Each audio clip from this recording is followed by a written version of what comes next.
Hello, everybody.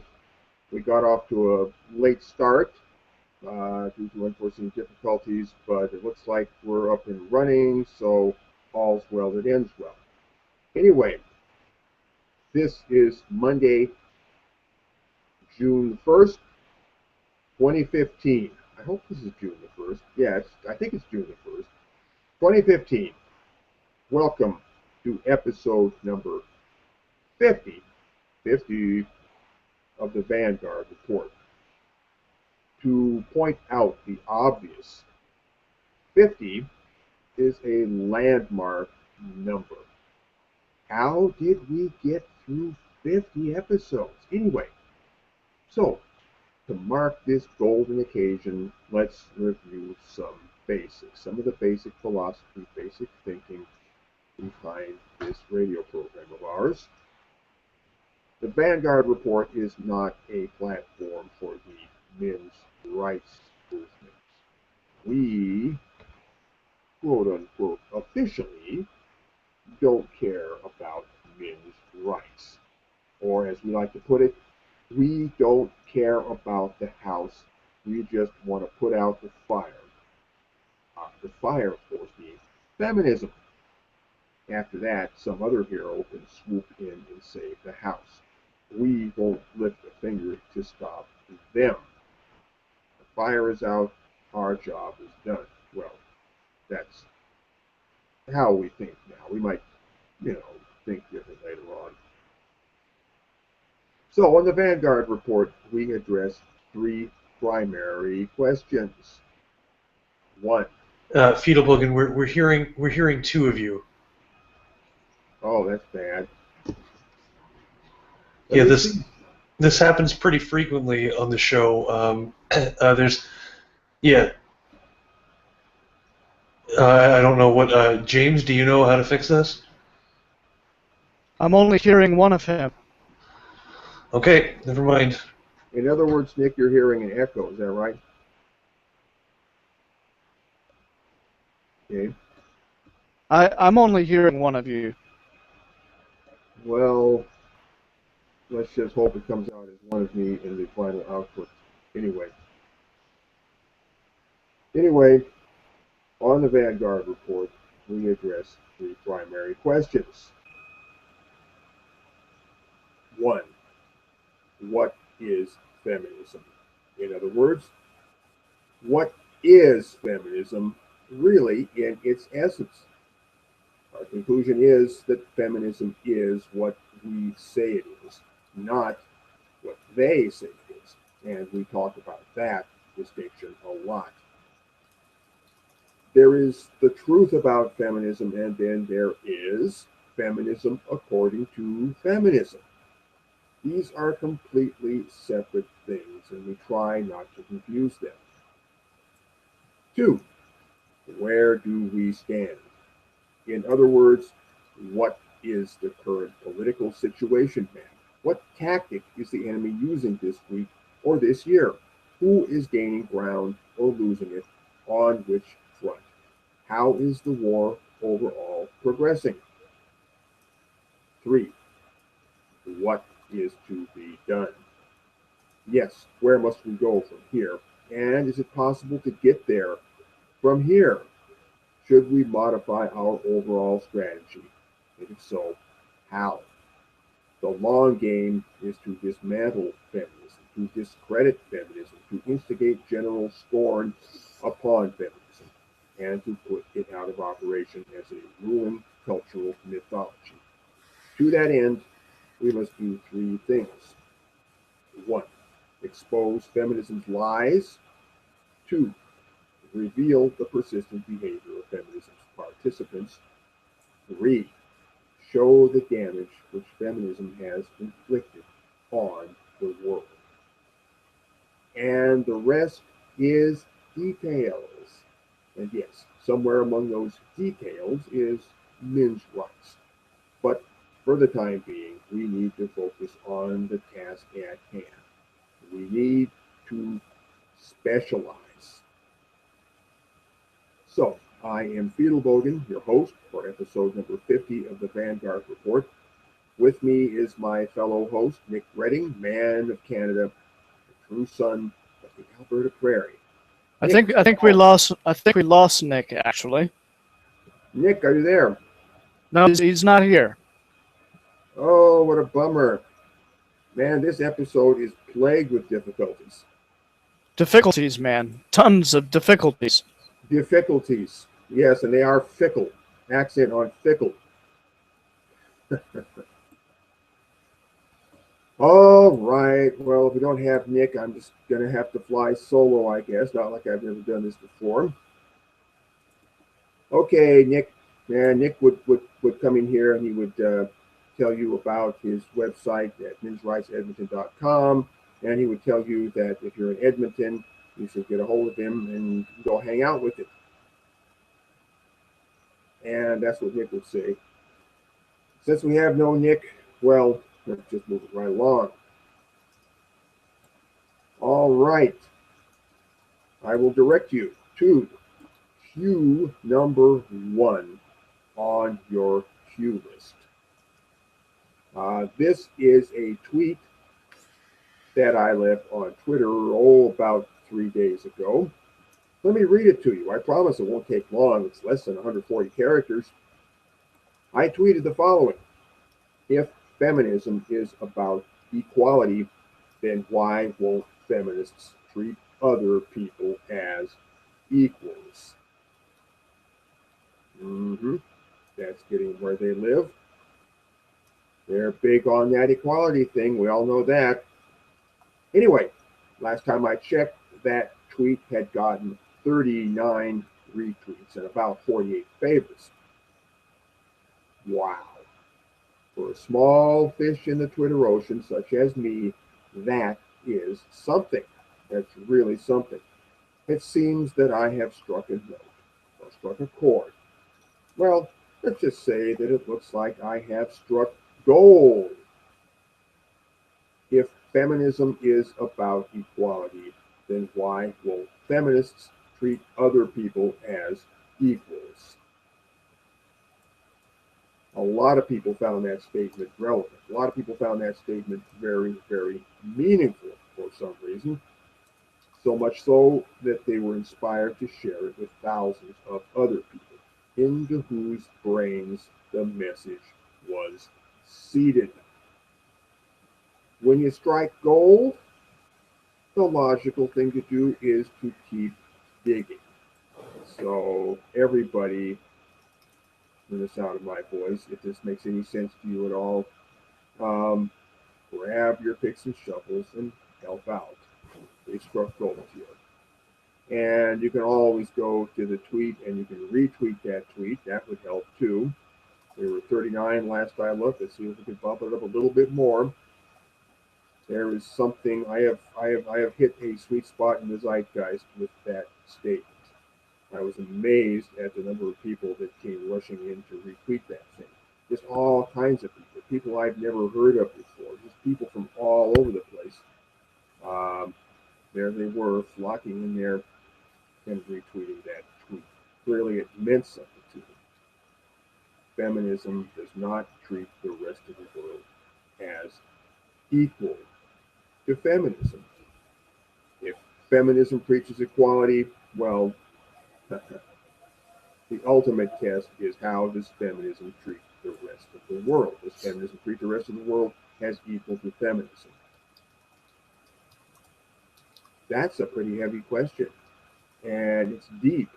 And the more you think about it, the deeper it gets. So, come on, feminism. Talk your walk, or I should say, walk your talk. Put your money where your mouth is. If you believe in equality, then how about treating the rest of us, little peons out here, as equals? We have an equal say in the fate of the world. We have an equal say in how the whole future of the human race is going to roll. And we are not you. We are not feminists. And we're not going to go away. We're here for the duration. We're here forever. And we got something to say, feminists. We got something to say. And you will treat us equally. if you know what's good for you. And next, little article from the Daily Mail, UK. This is cue number 2. Let me read this off to you. Sort of warms my heart what happened here. This was about an incident that occurred on an English television program, some kind of a talk show, interview type program. Viewers have slammed Jeremy Kyle's show, audience members, that was the name of the show, the Jeremy Kyle Show. Viewers have slammed Jeremy Kyle's show, audience members, who laughed at a male domestic abuse victim who was forced to jump off a 3-story balcony to escape his violent girlfriend. The audience members heard that story and they laughed. They thought it was funny. Father of 2, Joff, was on the show to confront his ex-girlfriend Danny over claims she had been cheating and abusive, but was left shamed by the crowd in the Manchester studio.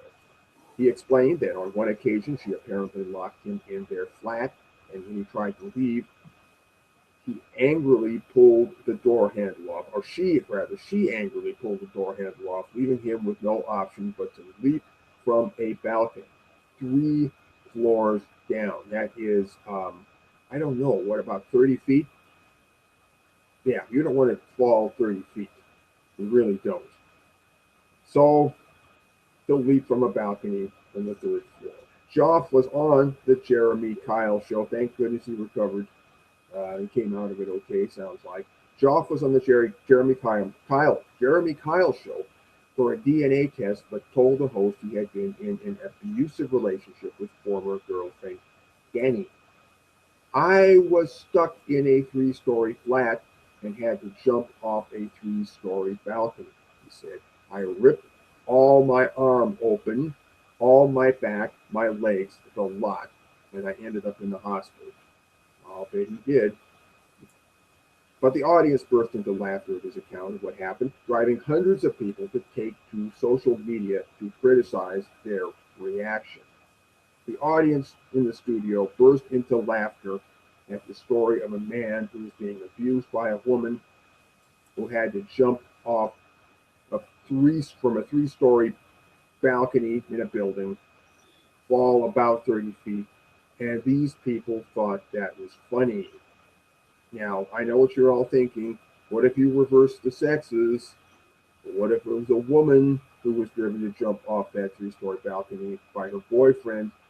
You think they would be laughing then? You think they would find that hysterically funny? Well, you all know the answer.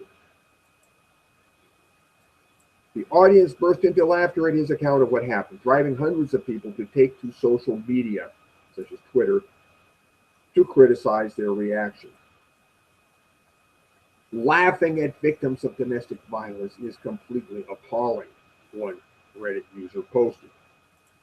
Another said, it sickens and saddens me that this man was laughed at over something serious like this. One reader wrote, the idea that they busted out in laughter is disgusting. And the fact that they laughed after he talked about why and how he was hospitalized is beep, fucking ridiculous. Joe Lindsay posted on Twitter, I find it aggravating that a male Jeremy Kyle guest was laughed at for being forced to jump from a 3-story balcony due to domestic violence. Here we see somebody who is getting the connection that the person was male, that the victim was male, and that the perpetrator was female. Starting to sink in the minds of more and more people, it looks like. Shelley Yates added, the audience in Jeremy Kyle laughing at the male domestic abuse victim just proves more awareness needs to be raised. Doesn't that sound like something a feminist would say? We need to raise awareness. And this is a woman talking, Shelley Yates. And she points out that the domestic abuse victim is male. That point was not lost upon her. So, Shelley, points for you.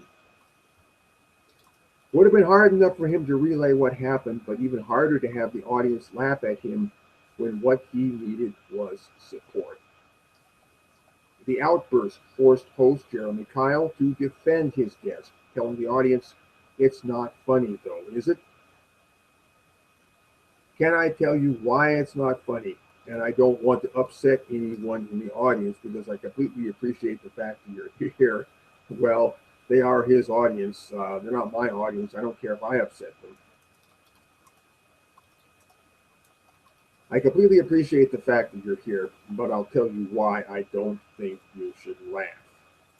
He could have just said to those people, "You idiots, the door is over there. Why don't you fuck off?" He could have said that to them, but they are his audience, so I can put myself in his shoes there. I can understand his position.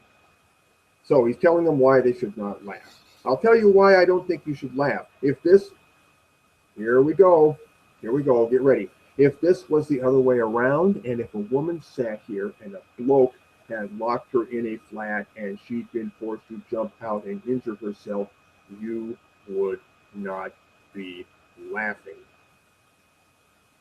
Ka-ching.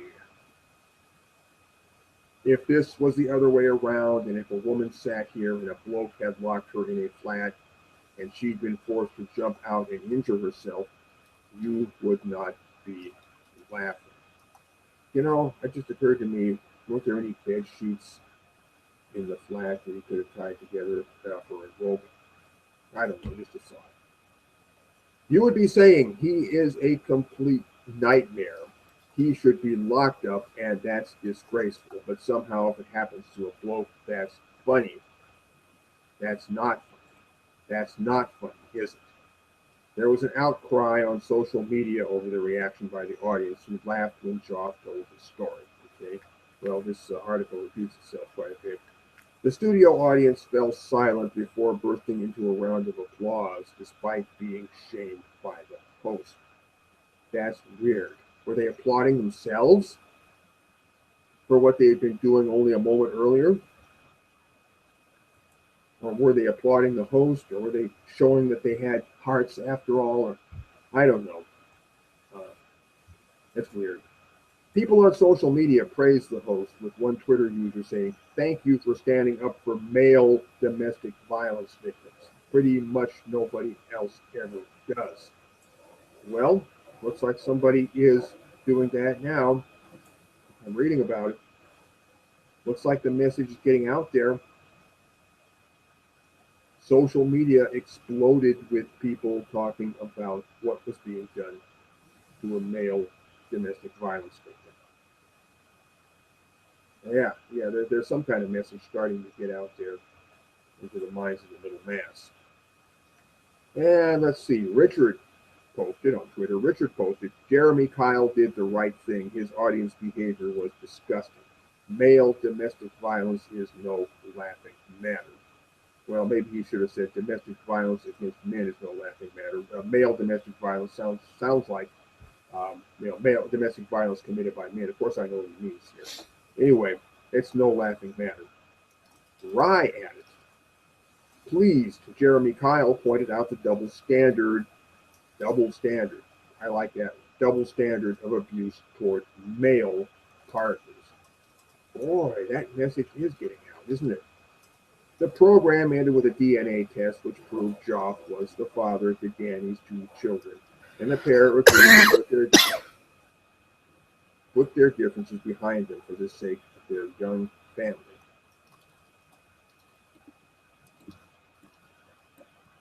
Oh boy. Well, I think that story speaks for itself.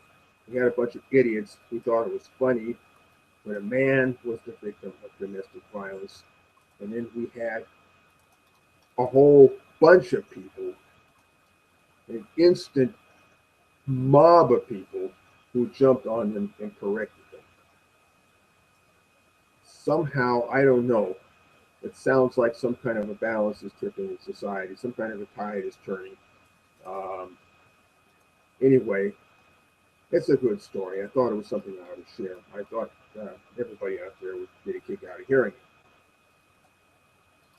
Moving along. James, are you there? Hello, James. Yes, I am here.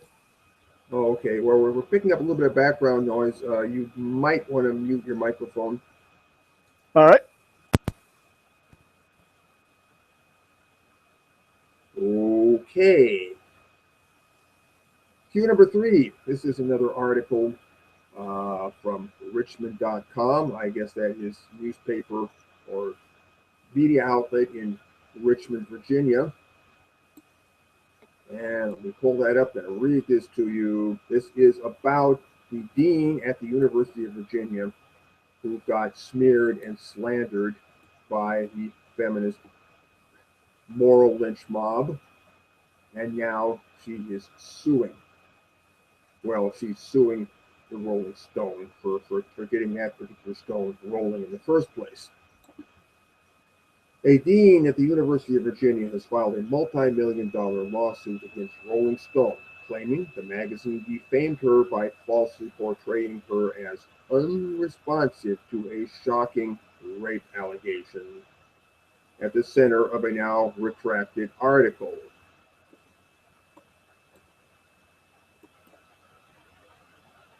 Okay, have a little problem there. Oh, what's going on here? My browser screen has gone blank on me. Give me a second, I'll get it back. Okay, here we go. We got it back. Dean at the University of Virginia has filed a multi-million-dollar lawsuit against Rolling Stone, claiming the magazine defamed her by falsely portraying her as unresponsive to a shocking rape allegation at the center of a now retracted article. Yeah, that rape allegation included gang rape, where the victim was lying on a literal bed of broken glass. That was the story. Very dramatic. Of course, it never happened. Nicole Eramo, Associate Dean of Students at University of Virginia, named the magazine publisher Wenner Media and writer Sabrina Rubin Erdely as defendants. Filed in Charlottesville Circuit Court, the suit seeks $7.85 million in compensatory and punitive damages.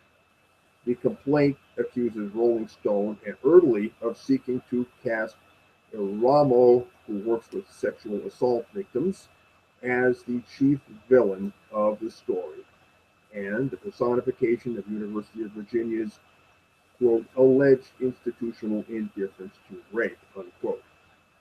The suit characterizes the defamatory and false statements concerning Eramo as the work of a wanton journalist and a malicious publisher. Well, sounds about right to me.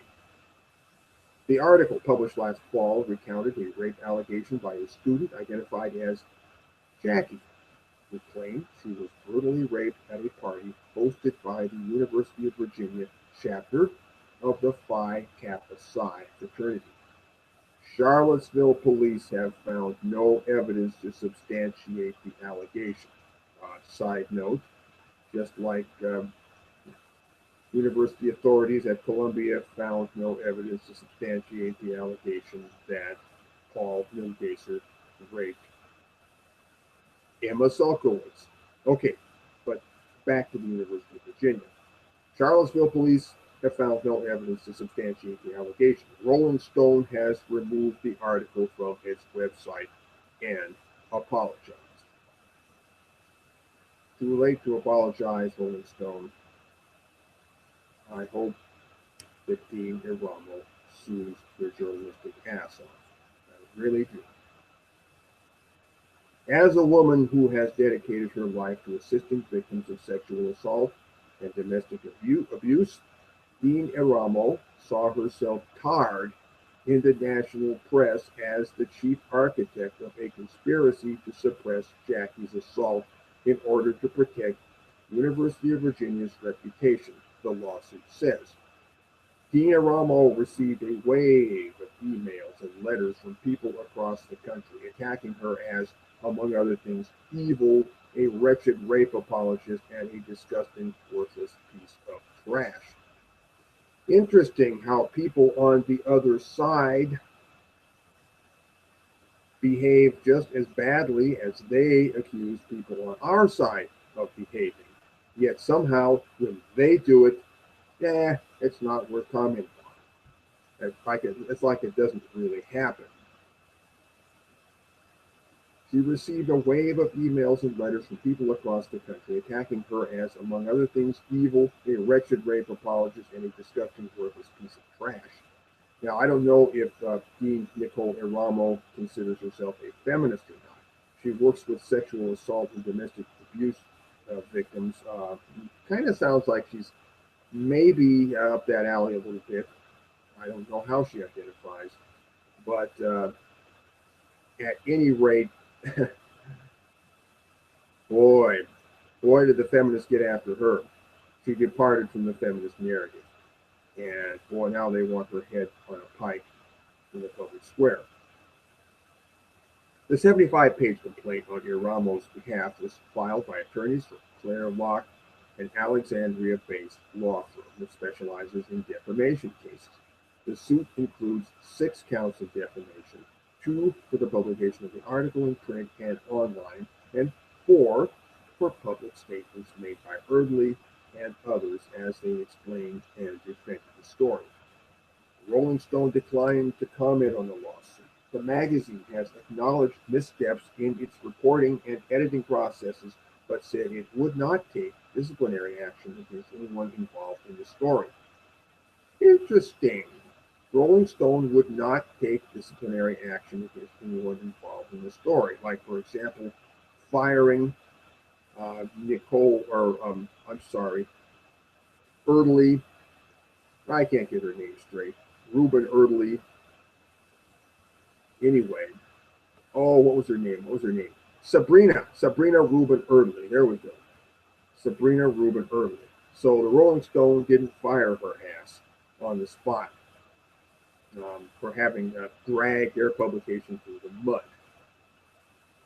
I guess she still has a job with Rolling Stone. So, make of that what you will. Okay, the suit includes 6 counts of defamation. Rolling Stone declined to comment, would not take disciplinary action against anyone involved in the story. Rolling Stone declined to comment on the lawsuit. The magazine has acknowledged missteps in its reporting and editing processes, but said it would not take disciplinary action. Oh, wait a minute, I just read that, didn't I? Where was I? At Rolling Stone's request, the Columbia University Graduate School of Journalism reviewed the magazine's processes in reporting and editing the story. The authors of the Columbia Report concluded the collapse of the story's main narrative, i.e. the narrative that somebody got raped versus didn't get raped. The collapse of the story's main narrative was a story of journalistic failure that was avoidable. Well, I agree, it was avoidable. I think somebody wanted that story more than they wanted the truth. They wanted a good rape story, and by God, they were going to get it come hell or high water. Iramo's lawsuit says that in both the article and in subsequent statements in media interviews, Iramo was portrayed as indifferent to Jackie's alleged assault. The suit cites specific passages from the article, including a paragraph that said a whole new kind of abuse began for Jackie when she tried to hold her alleged attackers accountable.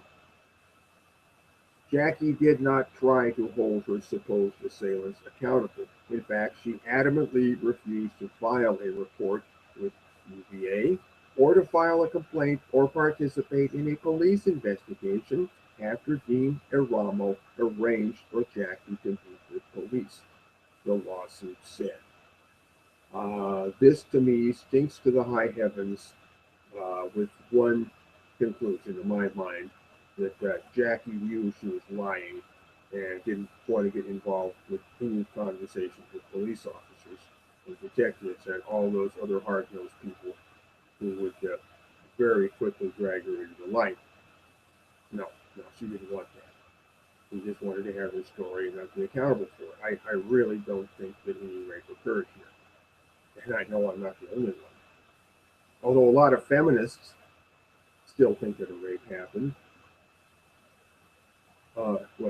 The lawsuit also highlights an illustration that accompanied the article, saying that Rolling Stone edited a photograph of Iramo to give the appearance of Dean Iramo sitting at her desk sneering while a sexual assault victim sits crying in front of her. Yeah, I saw that particular piece of work. It was a second-rate Photoshop job. Hmm. Several of Jackie's claims could have been disproven, the suit says, if Rolling Stone and Early had pressed Jackie to waive federal privacy laws, which would have given the magazine access to confidential student records. Early and Rolling Stone made a calculated decision not to ask Jackie for a FERPA waiver to purposefully avoid the facts they would learn from receiving the records, the suit says. FERPA is an acronym. It means Family Educational Rights and Privacy Act. The suit also questions the validity of a quote highlighted in the article. In a section of the article about why the University of Virginia does not publish comprehensive sexual assault data, Iramo was quoted as saying, "Because nobody wants to send their daughter to the rape school." The article identifies Jackie as the source for Iramo's quote, but Iramo's lawsuit claims Jackie never told Early that Dean Iramo made these statements. In a written statement Tuesday, University of Virginia reiterated its criticism of the article as an example of irresponsible journalism and said the school fully supports and appreciates the professional competency and contributions of Dean Iramo. Dean Iramo is well within her rights to pursue this private legal action, the statement read. The lawsuit described Iramo as a triple who, having earned bachelor's, master's, and doctorate degrees from the University of Virginia. She has worked for the school since 1997.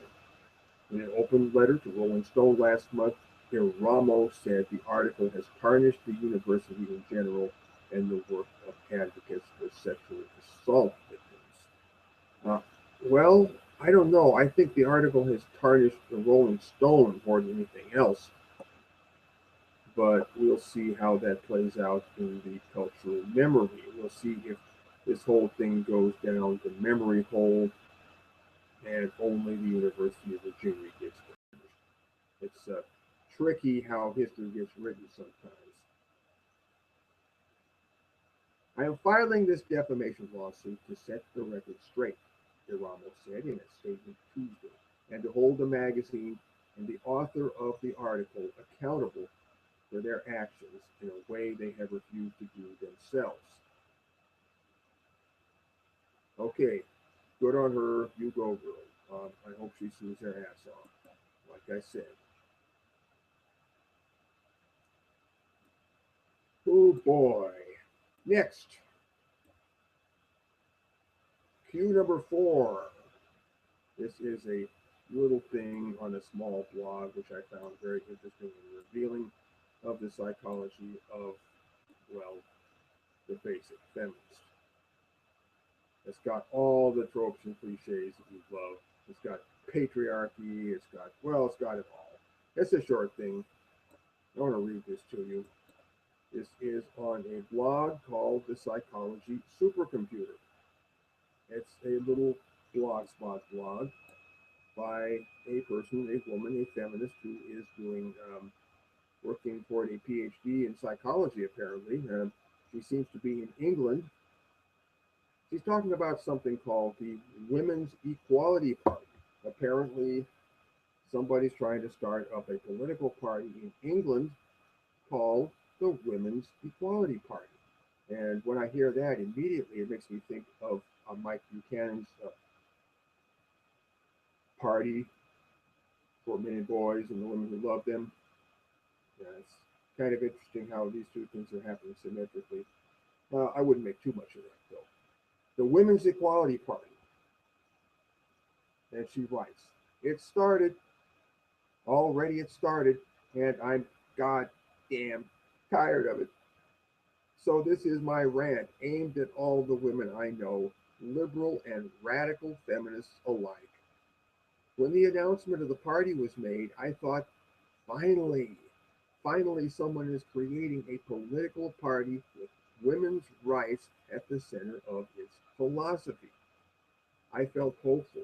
I thought that maybe in the next general election we would have candidates whose campaigns were fought on issues like male violence, funding for women's services, and the extra burden austerity places on poor women. But alas, I now fear it's not going to be. Why? Because the party hasn't even got going yet and the infighting has started. And you know what? It all boils down to that classic trick of patriarchy. Okay? Classic trick of patriarchy. Let's see what this classic trick is. It all boils down to that classic trick of patriarchy that women cannot disagree and work together. Uh, Pause here.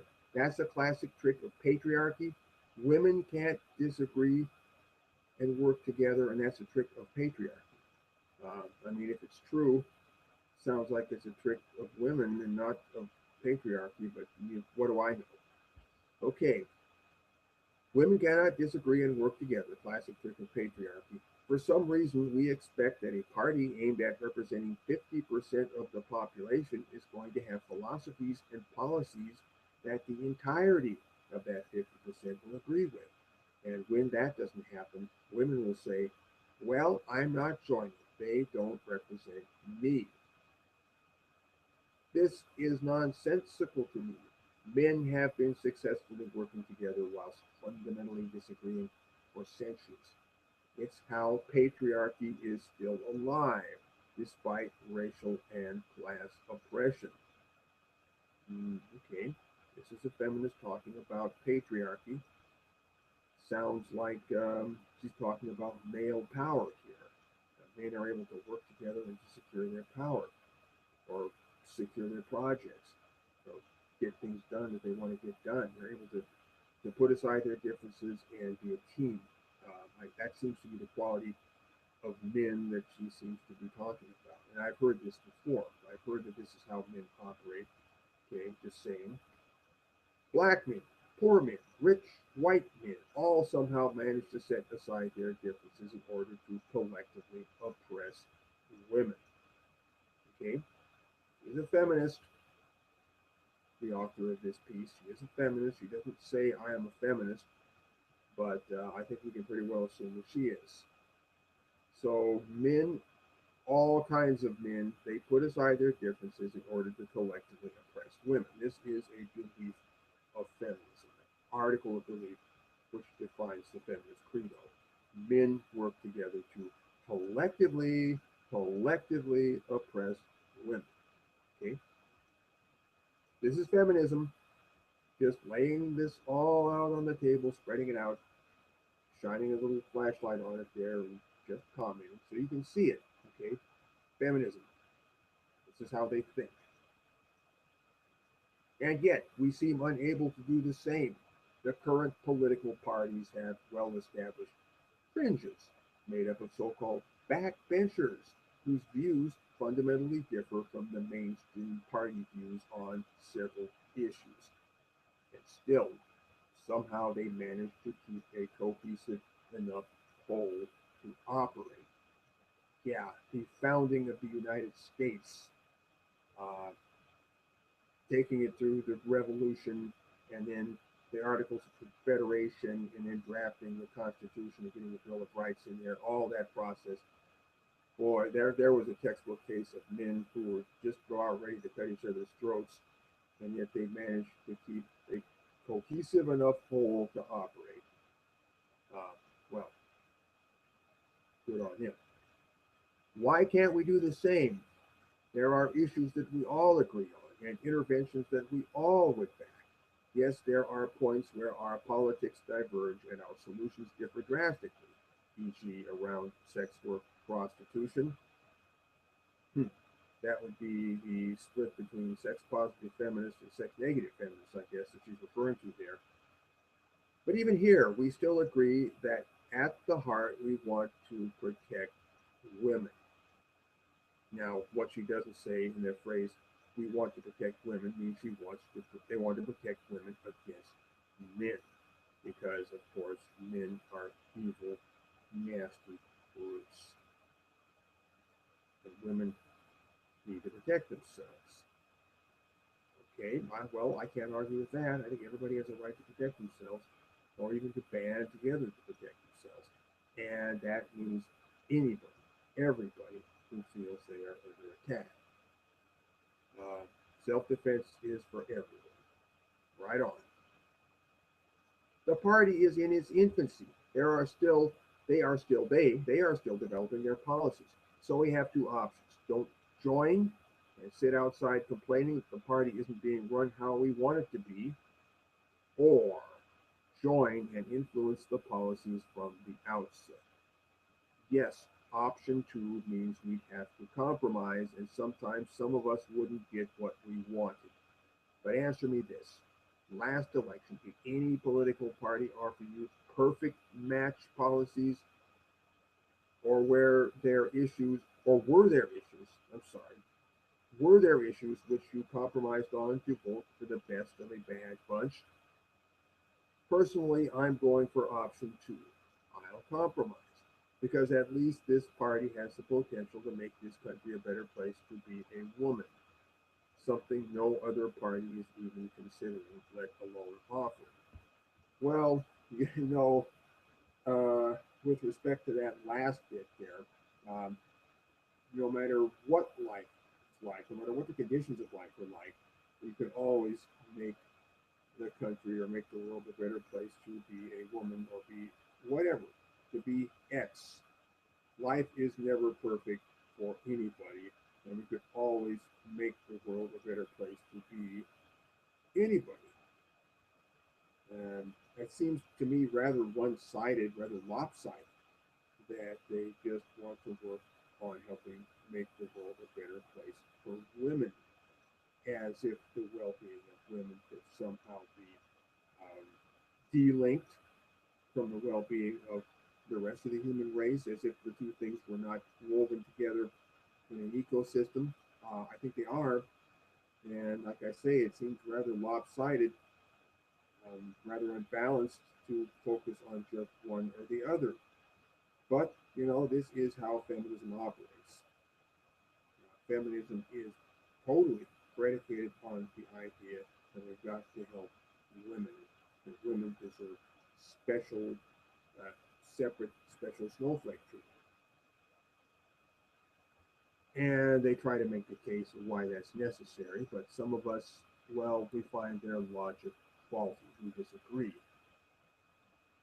And that is this short article from this obscure blog written by an obscure feminist who's working on a PhD, as I gather, in psychology. I thought that was interesting. It throws yet another light on what feminism is. It helps us to slowly, little by little, piece by piece, build up kind of a holographic picture of this beast that we call feminism.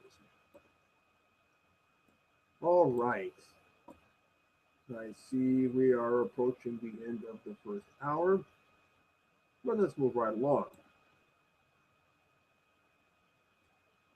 On an earlier episode of the Vanguard Report, I don't know, maybe 5, 6 episodes ago, I forget, we talked about the growth of mainstream anti-feminism as something distinct from quote-unquote men's rights.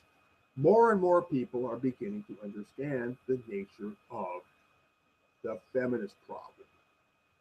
That's what it is, the feminist problem. We are dealing with the feminist problem. More and more people are beginning to understand the nature of the feminist problem. And they are beginning to understand that we really, really need to do something about this feminist problem. These are not the same people that we knew back in the day on Usenet and other such places. These people are all over the culture map. They aren't classic old school men's rights critters. They are very, very different. represent the wave of the future, the main thrust of political energy, I would have you know. The main thrust of political energy is not in the direction of quote unquote men's rights rhetoric.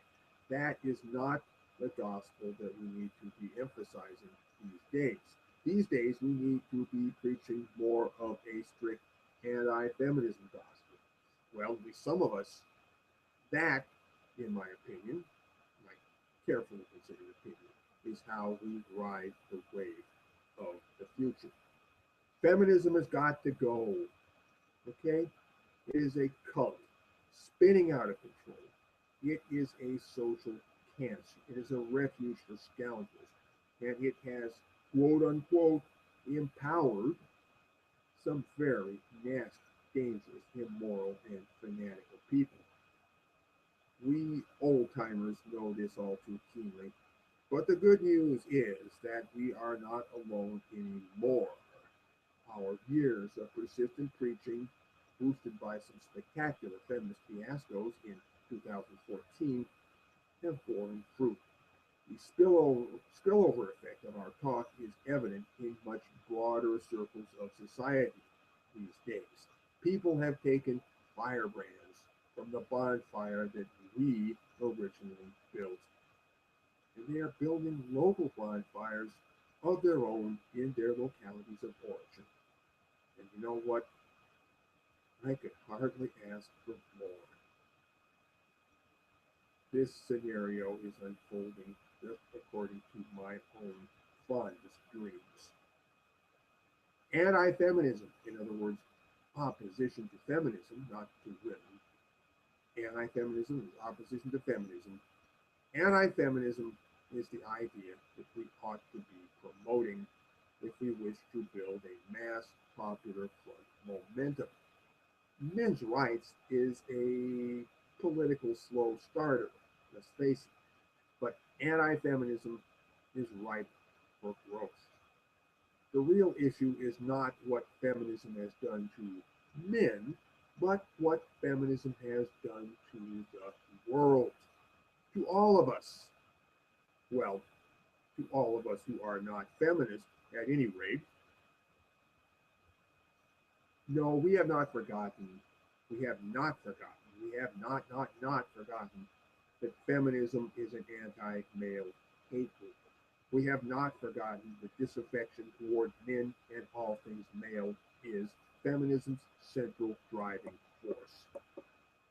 Trust me, we have not forgotten this, and it is never far from our thoughts. Believe me. But we mustn't neglect the ripple effect which follows upon hating half the human race. We must not fail to take that ripple effect into account. That's right, the entire human race gets sucked in, gets pulled in, gets involved in the process. The fallout spreads, the cancer spreads. The consequences are consequences for everybody. Everybody. And that drum is the drum that we ought to be pounding, more even than so-called men's rights. We need to design the broad political machinery with anti-feminism and men's rights as separate functions, operating under separate labels in the public square. The distinction is important and ought to be instilled upon the general public awareness. In other words, the average member of the middle mass ought to be aware of men's rights and anti-feminism as separate political entities, separate forces, separate streams. I should be quick to assure everybody that these are not incompatible. Men's rights and anti-feminism, they go together like cream cheese and bagels. They do. They are parts of the same machine, but like machine parts. Whoa, I just mixed my metaphors there. I'm talking about cream cheese and bagels, and now I'm talking about machines. They are parts of the same machine, but like machine parts, they perform different functions toward a common purpose, a common goal. And they need to stay out of each other's way if each is to do its job optimally. It is simply not good engineering to combine the functions of a carburetor and a camshaft as a single unit under the same housing. They need to stay out of each other's way in order that each can function with optimal efficiency. Yeah, I'm thinking anti-feminism and men's rights. While the best of neighbors, they ought to live in separate houses, even if they are right next door to each other. Even if they do talk to each other over the fence, they kind of live in separate houses. I'm thinking that's sort of how things ought to go.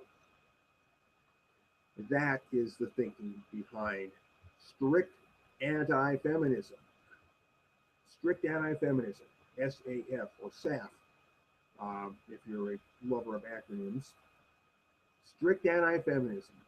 Go to Q number 5 on your Q list, and there you will find a brief manifesto which lays out the principles of strict anti-feminism.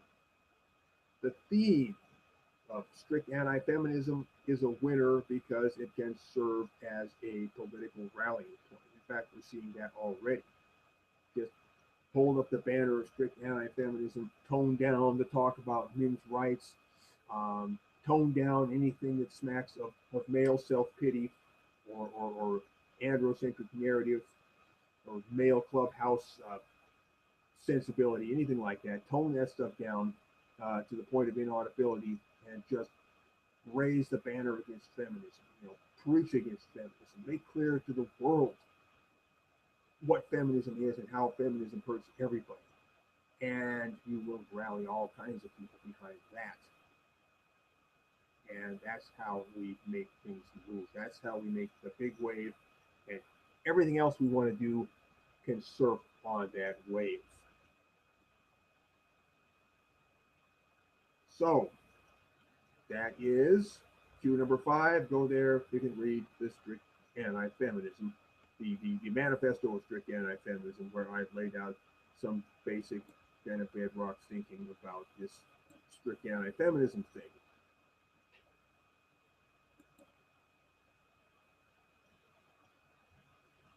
Well, I'm here.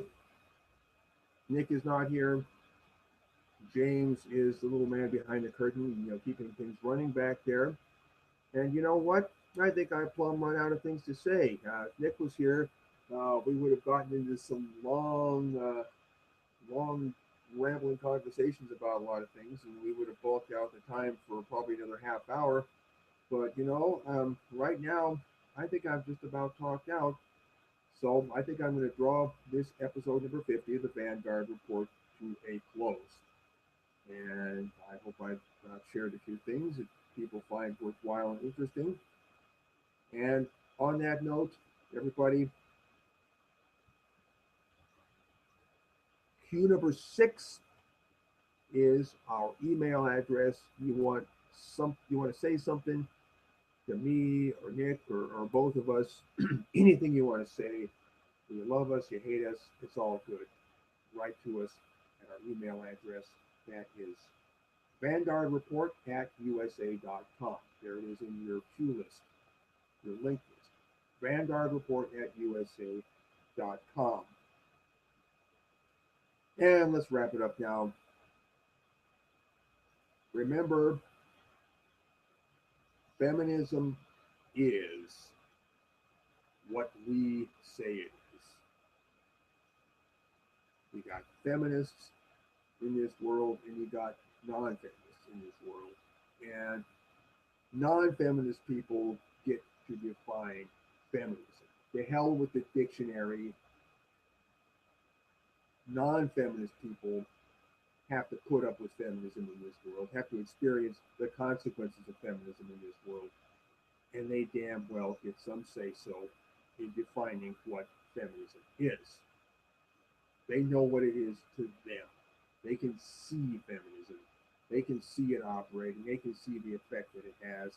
They can see all the linkages of cause and effect and how it all spreads out through the world. And they have some kind of a grip on what feminism is.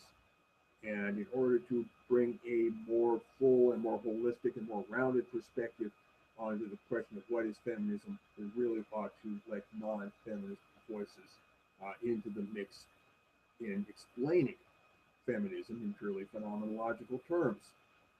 We are not feminists, and we can bloody well see what feminism is. And our word, our decision, our insight, our perspective on what feminism is has as much authority as that of any feminist, and I'm starting to think maybe more authority.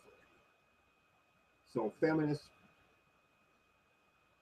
don't give us that crap about the dictionary anymore. It's getting really old. Okay? Feminism is what we say it is. The non-feminist sector is a part of the human race that has a voice, that has a reality of its own, and a right to exist, and a right to speak its mind. So feminism, scoot over. We're going to tell you what you are, and you're going to suck it up. Okay, everybody, time to go. One more time. Feminism is what we say it is. And on that note, see you again next week for episode number 51 of the Vanguard Report. Everybody, have a great week. I'm out of here now. Ciao.